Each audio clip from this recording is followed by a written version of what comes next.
I'm Scott Ott, and here's a thought. We are very close to a cure for believing in God. Now, I didn't say that believing in God can cure something, but rather that something you probably have in your own home can drastically reduce your dangerous devotion to the Almighty. Sound attractive?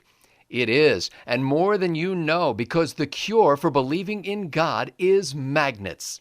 That's right, magnets, those horseshoe-shaped red things that Wile E. Coyote used to try to capture the Roadrunner and Bugs Bunny. Now, brain doctors have been using magnets to treat disturbing psychiatric conditions. But now researchers have used transcranial magnetic stimulation to shut down certain groups of neurons in the posterior medial frontal cortex. That researcher is really a crazy clown, using a magnet to shut those neurons down. As a result, belief in God was reduced by almost a third. That's a third.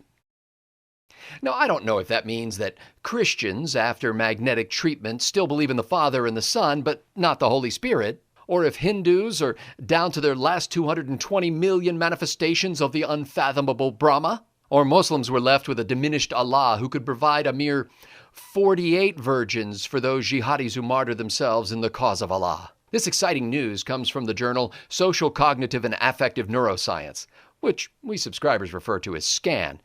It's kind of like People magazine with fewer photos of the outsides of people. But wait, there's more good news, because not only can magnets sap away your belief in God, but they can actually diminish your hostility toward a certain kind of immigrant. Americans were shown 2 essays written by new immigrants, one highly complimentary of the U.S. and the other extremely critical of the United States.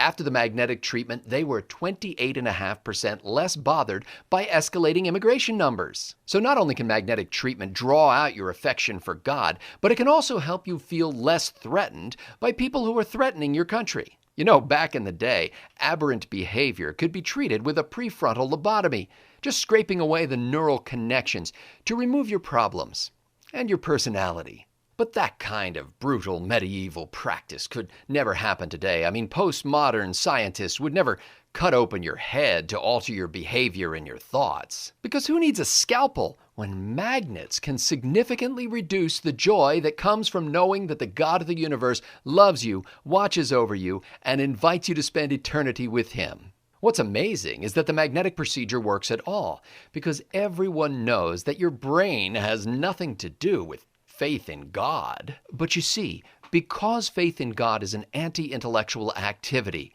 to diminish it, scientists have to numb the part of the brain that involves perception, decision, and action. In other words, you have to disengage the brain to stop believing in God. Of course, we know that all of our higher thinking capabilities came to us over millions of years through the process of natural selection. And they reach their evolutionary pinnacle in scientists who are smart enough to neutralize that part of our highly evolved brain that believes we were created by God. If 100 years of progressive, secular, social Darwinist education can't purge that Neanderthal vestige we call faith, thank God magnets can. I'm Scott Ott, and there's a thought.